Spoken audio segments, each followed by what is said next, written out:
इस वीडियो में सुनेंगे कार्तिक मास महात्म का तीसरे दिन की कथा। इसके पहले हमने कार्तिक मास के पहले और दूसरे दिन की कथा को सुना था, जिसमें सत्यभामा के पूर्व जन्म की कथा के बारे में बताया गया है कि किस पुण्य कर्म के वजह से उसे भगवान श्री कृष्ण से विवाह हुआ, भगवान श्री कृष्ण पति रूप में प्राप्त हुए। अब हम इसके तीसरे दिन की कथा सुनते हैं। अगर आप इसके पहले और दूसरे दिन की कथा नहीं सुने होंगे तो वो आपको मेरे चैनल के प्लेलिस्ट में मिल जाएगा, वहाँ से जाके सुन सकते हैं। नहीं तो यहाँ कमेंट बॉक्स में, डिस्क्रिप्शन बॉक्स में आपको इसका लिंक मिल जाएगा, वहाँ से आप सुन सकते हैं। तो आइए विघ्नहर्ता श्री गणेश का नाम लेकर इस कथा को सुनते हैं।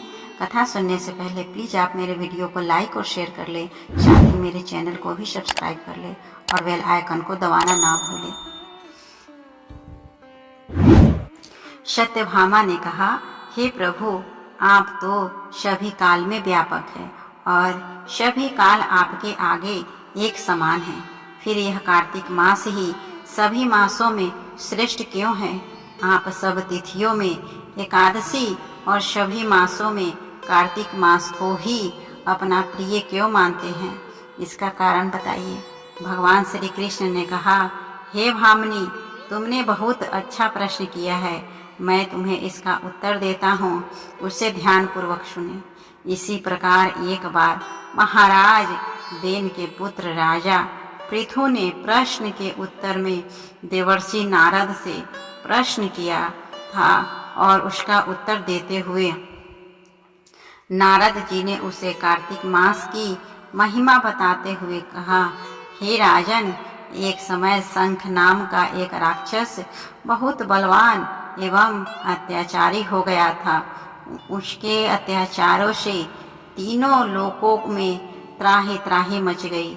उस शंखासुर ने स्वर्ग में निवास करने वाले देवताओं पर विजय प्राप्त कर इंद्रादि देवताओं एवं लोकपालों के अधिकारों को छीन लिया। उससे भयभीत होकर समस्त देवता अपने परिवार के सदस्यों के साथ सुमेरु पर्वत की गुफाओं में बहुत दिनों तक छिपे रहे।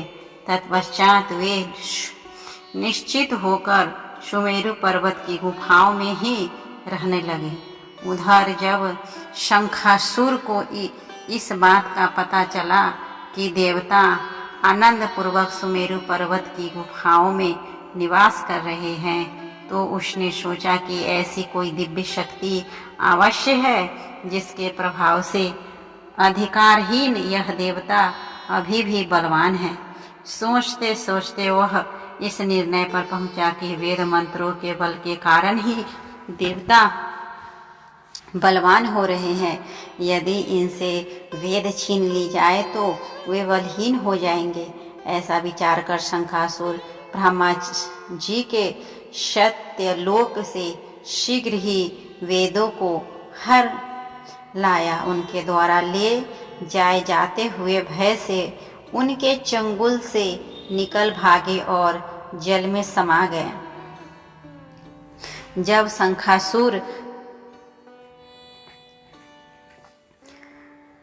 शंखासुर ने वेद मंत्रों तथा बीज मंत्रों को ढूंढते हुए सागर में प्रवेश किया, परंतु न तो उनको वेद मिले और न ही बीज मंत्र ही मिले।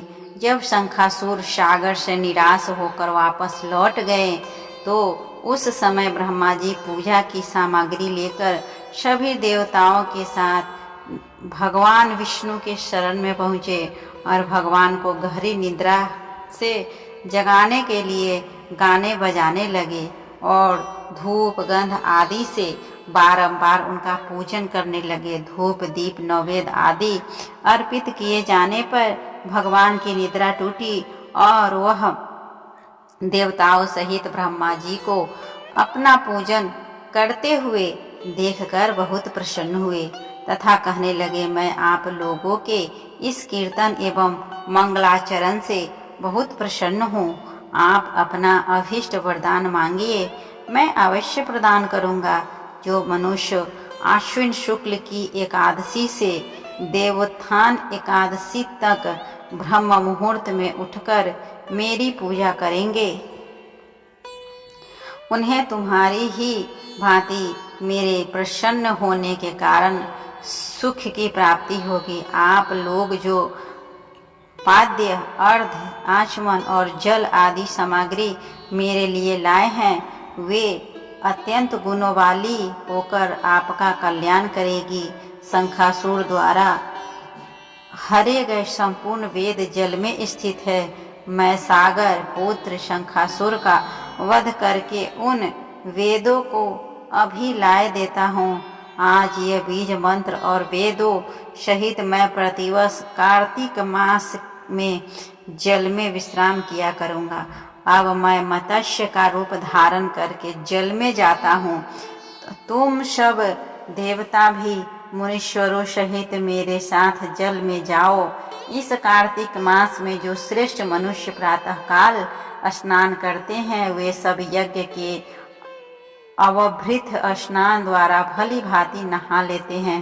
हे देवेंद्र, कार्तिक मास में व्रत करने वालों को सब प्रकार से धन, पुत्र, पुत्री आदि देते रहना और उनकी सभी आपत्तियों की से रक्षा करना।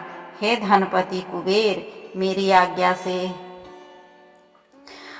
तुम उनके धन धान्य की वृद्धि करना, क्योंकि इस प्रकार का आचरण करने वाले मनुष्य मेरा रूप धारण कर के जीवन मुक्त हो जाता है। जो मनुष्य जन्म से लेकर मृत्यु पर्यंत विधि पूर्वक इस उत्तम व्रत को करता है वह आप लोगों का भी पूजनीय है। कार्तिक शुक्ल पक्ष की एकादशी तिथि को तुम लोगों ने मुझे जगाया है, इसीलिए यह तिथि मेरे लिए अत्यंत प्रीतिदायिनी और माननीय है। हे देवताओं, यह दोनों व्रत नियम पूर्वक करने से मनुष्य मेरा सानिध्य प्राप्त कर लेते हैं। इन व्रतों को करने से जो फल मिलता है वह अन्य किसी व्रत से नहीं मिलता। अतः प्रत्येक मनुष्य को सुखी और निरोग रहने के लिए कार्तिक महात्म्य और एकादशी की कथा सुनते हुए उपयुक्त नियमों का पालन करना चाहिए। इस तरह हमने सुना कार्तिक महात्म्य के तीसरे दिन की कथा। उम्मीद करती हूँ आप सभी को यह व्रत कथा अच्छा लग रहा होगा। अगर अच्छा लगे तो प्लीज कमेंट बॉक्स में ओम नमो भगवते वासुदेवाय या राधे कृष्ण लिखना ना भूलें, ताकि भगवान श्री हरि विष्णु की विशेष कृपा आप सभी को प्राप्त हो। ओम नमो भगवते वासुदेवाय नमः।